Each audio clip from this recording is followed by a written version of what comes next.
Êxodo capítulo 5. Depois Moisés e Arão foram falar com o rei do Egito e disseram: O Senhor, o Deus do povo de Israel, disse: Deixe que o meu povo vá ao deserto a fim de fazer ali uma festa em minha honra. Quem é o Senhor? Perguntou o rei. Por que devo ouvi-lo e deixar que o povo de Israel vá ao deserto? Eu não conheço o Senhor e não vou deixar que os israelitas saiam daqui. Moisés e Arão responderam: O Deus dos Hebreus veio falar conosco. Por isso deixe-nos viajar 3 dias pelo deserto a fim de oferecermos sacrifícios ao Senhor, nosso Deus. Se não formos, ele nos matará com doenças e na guerra. Aí o rei do Egito disse a Moisés e a Arão: Por que vocês estão atrapalhando o trabalho do povo?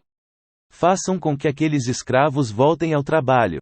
Ele disse também: Agora que há tantos israelitas no país, vocês querem que eles deixem de trabalhar? Naquele mesmo dia o rei deu aos feitores e aos chefes de turmas a seguinte ordem: Daqui em diante vocês não vão mais dar palha ao povo, para fazer tijolos.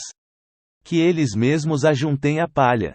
Mas vocês exijam que eles façam a mesma quantidade de tijolos, nem um tijolo a menos. São uns preguiçosos e é por isso que gritam: Vamos oferecer sacrifícios ao nosso Deus. Façam essa gente trabalhar mais duro ainda e os mantenham ocupados, a fim de que não tenham tempo de ouvir mentiras. Então os feitores e os chefes de turma saíram e foram dizer ao povo o seguinte: O rei disse que não vai mais fornecer palha a vocês. Ele manda que vocês vão ajuntar palha onde puderem achar. Mas terão de continuar fazendo a mesma quantidade de tijolos. Por isso o povo se espalhou por toda a terra do Egito, ajuntando a palha que sobrava das colheitas. Os feitores forçavam os israelitas a fazer todos os dias a mesma quantidade de tijolos que costumavam fazer quando recebiam palha. Os feitores batiam nos israelitas chefes de turmas que haviam sido encarregados do trabalho e perguntavam: Por que vocês não estão fazendo a mesma quantidade de tijolos que faziam antes? Então os israelitas chefes de turmas foram se queixar ao rei. Eles disseram: Por que é que o Senhor nos trata assim, nós que somos seus empregados? Agora não nos dão mais palha, mas exigem que continuemos fazendo tijolos. Além disso batem em nós, no entanto, os seus feitores é que são os culpados. Mas o rei respondeu: Vocês são uns preguiçosos e não querem trabalhar. É por isso que estão me pedindo que os deixe ir oferecer sacrifícios a Deus, o Senhor. Voltem ao trabalho. Vocês não receberão palha, mas terão de fazer a mesma quantidade de tijolos. Os israelitas chefes de turmas viram que estavam numa situação difícil, quando lhes foi dito que fizessem todos os dias a mesma quantidade de tijolos que faziam antes.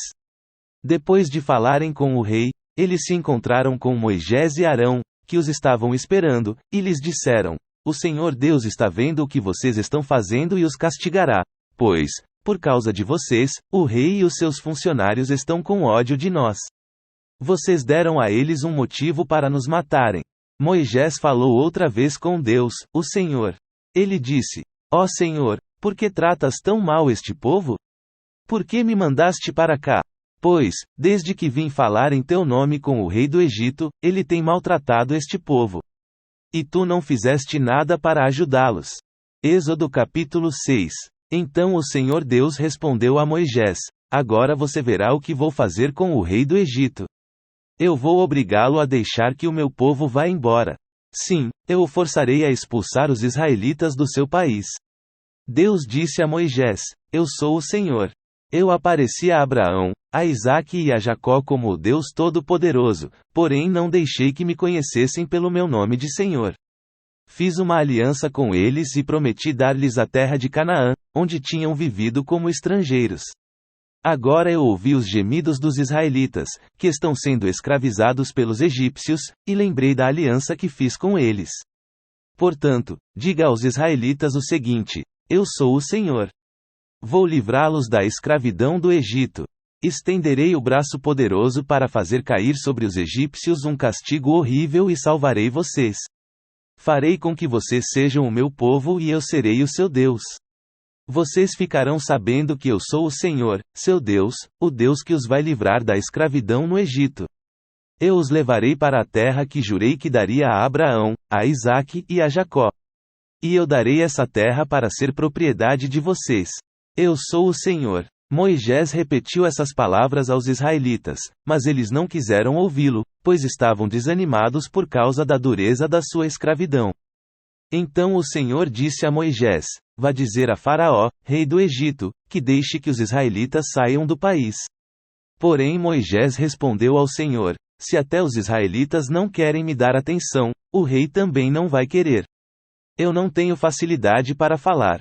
No entanto, o Senhor ordenou que Moisés e Arão dissessem aos israelitas e a Faraó, rei do Egito, que eles dois tinham ordem para tirar do país o povo de Israel. Esta é a lista dos grupos de famílias dos antepassados de Moisés e Arão. Ruben, o primeiro filho de Jacó, foi pai de 4 filhos: Enoque, Palu, Esrom e Carmi. São esses os grupos de famílias de Ruben.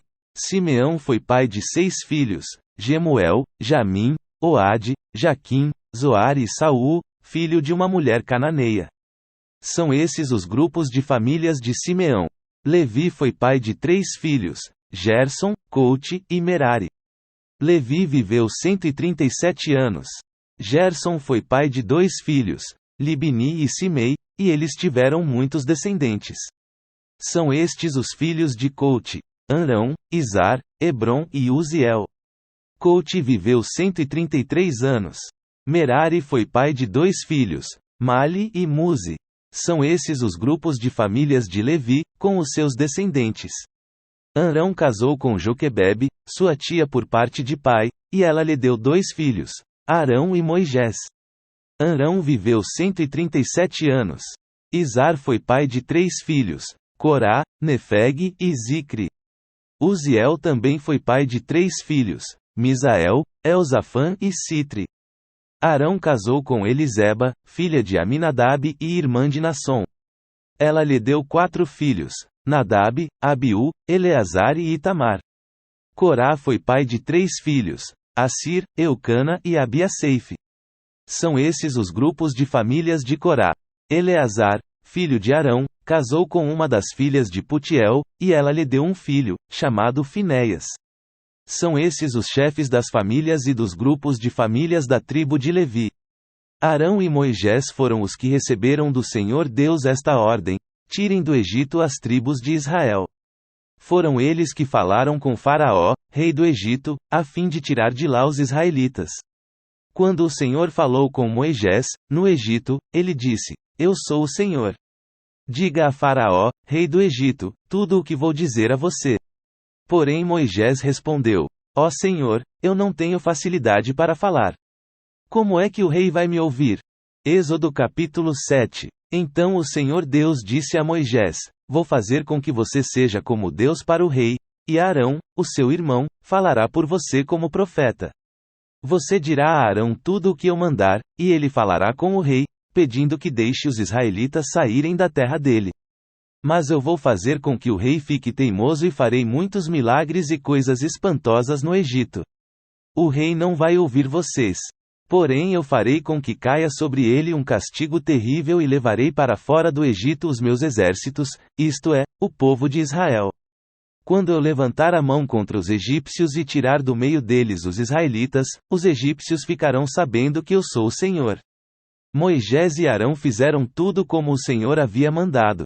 Quando falaram com o rei do Egito, Moisés tinha 80 anos, e Arão, 83. O Senhor Deus disse a Moisés e a Arão: Se o rei do Egito mandar que vocês façam um milagre, você, Moisés, dirá a Arão que pegue o bastão e o jogue no chão na frente do rei. O bastão virará uma cobra. Aí Moisés e Arão foram se encontrar com o rei e fizeram como o Senhor havia mandado. Arão jogou o bastão diante do rei e dos seus funcionários, e o bastão virou uma cobra. Então o rei mandou vir os sábios e os mágicos, e com a sua mágica eles fizeram a mesma coisa. Cada um deles jogou a sua vara de mágico no chão, e elas viraram cobras. Porém o bastão de Arão engoliu as varas de mágico deles. No entanto, como o Senhor tinha dito, o rei continuou teimando e não atendeu o pedido de Moisés e Arão. Então o Senhor Deus disse a Moisés: O rei está teimando e não quer deixar o povo sair do Egito. Vá procurá-lo amanhã cedo, quando ele for até o rio Nilo. Pegue o bastão que virou cobra e espere o rei na beira do rio. E diga-lhe o seguinte: o Senhor, o Deus dos Hebreus, me mandou dizer-lhe que deixasse o povo dele ir embora para adorá-lo no deserto. Porém até agora o Senhor não obedeceu à ordem de Deus. Portanto, Deus lhe diz que, por causa daquilo que ele vai fazer agora, o Senhor vai saber que ele é Deus, o Senhor. Ó rei, agora eu vou bater na água do rio com este bastão que estou segurando, e a água vai virar sangue. Os peixes que estão no rio vão morrer, e o rio vai cheirar tão mal, que os egípcios terão nojo de beber água dele. E o Senhor disse também a Moisés: diga a Arão que pegue o bastão e estenda a mão sobre os rios, os canais, os poços e os reservatórios, para que as suas águas virem sangue. Assim, haverá sangue até nas tigelas de madeira e nas jarras de pedra. Moisés e Arão fizeram como o Senhor havia mandado. Na frente do rei e dos seus funcionários, Arão levantou o bastão e bateu no rio, e a água virou sangue. Os peixes morreram, e o rio cheirou tão mal, que os egípcios não podiam beber água dele. E em todo o Egito houve sangue. Porém, com as suas artes, os mágicos do Egito fizeram a mesma coisa. E assim o rei continuou teimando. Como o Senhor tinha dito, ele não atendeu o pedido de Moisés e Arão. Pelo contrário, ele voltou para o seu palácio, sem se preocupar com o que havia acontecido. Todos os egípcios cavaram buracos na beira do rio para beber água limpa, pois não podiam beber da água do rio. E passaram 7 dias, depois que o Senhor Deus bateu nas águas do rio.